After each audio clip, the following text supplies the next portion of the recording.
अमरीका सां ॻाल्हियुनि जे तनाज़ुर में ईरानी परॾेही वज़ीर अब्बास इराक़ची अॼु शाम वापसि इस्लामाबाद ईंदो। ज़रियनि मूजिबि ईरानी परॾेही वज़ीर पाकिस्तानी क़यादत सां ॿीहर ॿतरफ़ी मुलाक़ात कंदो। अब्बास इराक़ची मस्कत मां रूस वञण बदिरां वापसि इस्लामाबाद अची रहियो आहे, जंहिं बाद मॉस्को वेंदो।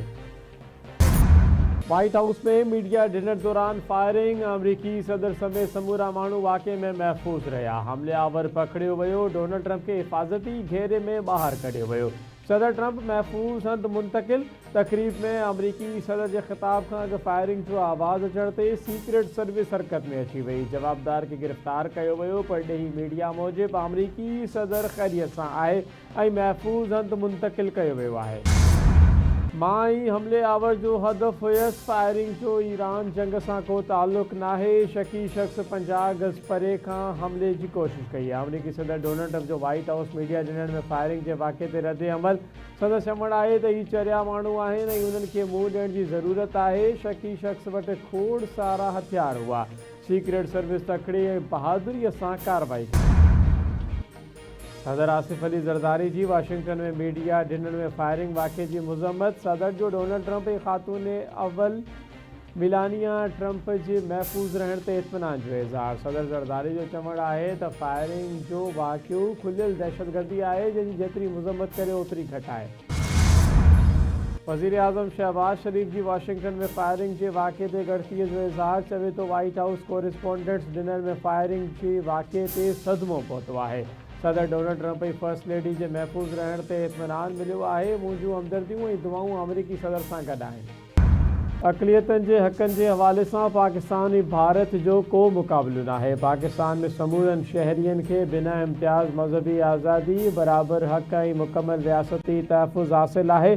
पाकिस्तान में हिंदू, सिख, ईसाई ऐं मुसलमान अमन ऐं एहतराम सां ज़िंदगी गुज़ारनि था। भारत जा हथ अक़लियतनि जे रत सां रंगियल आहिनि। भारत में अक़लियतनि जूं इबादत गाहूं महफ़ूज़ नाहिनि। भारत में अक़लियतनि ख़िलाफ़ तशद्दुद को नओं रुझान न आहे। पहलगाम, फॉल्स फ्लैग ऐं भारत में अक़लियती बिरादरीअ ते ज़ुल्मनि जे हवाले सां पंजाब जे रमेश सिंह अरोड़ा ऐं ममलिकती वज़ीर खेलदास कोहिस्तानी जी प्रेस कॉन्फ्रेंस। संदसि चवणु आहे त आलमी बिरादरी भारत में अक़लियतनि ख़िलाफ़ जारी ज़ुल्मनि जो बिना देर नोटिस वठे। आलमी बिरादरी भारत में इंसानी हक़नि, मज़हबी आज़ादी ऐं इंसाफ़ जे आलमी असूल यकीनी बणाए। पाकिस्तान अमन जो ख़्वाहिशमंद आहे। सिक्योरिटी फोर्सिस बलूचिस्तान जे इलाइक़े नौशकी में दहशतगर्दीअ जो मनसूबो नाकाम बणाईंदे टारगेटेड ऑपरेशन में फितरल हिंदुस्तान जे 5 अहम कमांडोज़ खे मारे छॾियो। ज़रियनि मूजिबि कानून लागू कंदड़ इदारनि खे ॻुझी इतलाह ते दहशतगर्दनि नौशकी में दहशतगर्दीअ जो मनसूबो जोड़ियो आहे। दहशतगर्दनि सिक्योरिटी फोर्सिस खे ॾिसंदे ई जदीद हथियारनि सां फायरिंग करे ॾिनी, पर फायरिंग जी ॾे वठि में फितरल हिंदुस्तान जा 5 अहम कमांडर मारिजी विया। दहशतगर्दनि जे कब्ज़े मां वॾी तादाद में हथियार, रॉकेट लॉन्चर्स, बम, धमाकेदार मादो ऐं मवासिलात औज़ार कब्ज़े में वरिता विया।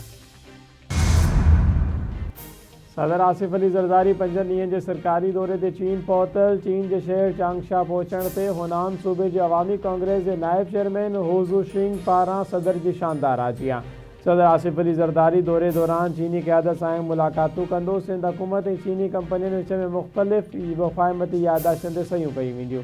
दौरे सां सीपेक ऐं ॿतरफ़ी इक़्तिसादी सहकार खे वधीक हथी मिलंदी।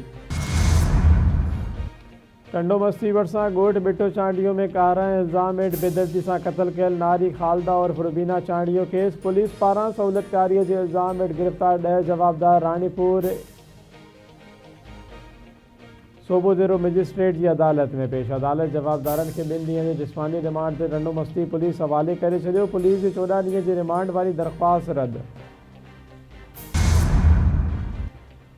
थारू शाबर सां ॻोठ गुलबेग मस्तोई वासी 2 शागिर्द पुरस्कार नमूने गुम। अगवा जो शक अली रज़ा मस्तोई ऐं संसार मस्तोई पेपर ॾियण लाइ वियल हुआ, जेके 5 ॾींहं गुज़रण बावजूदि इन महल ताईं वापसि न वरिया। अली रज़ा जे चाचे आकिब मस्तोई ॿुधायो त असांखे शक आहे त शागिर्दनि खे अगवा कयो वियो आहे। SSP खे अपील आहे त नौजवाननि जी ॻोल्हा में मदद कई वञे।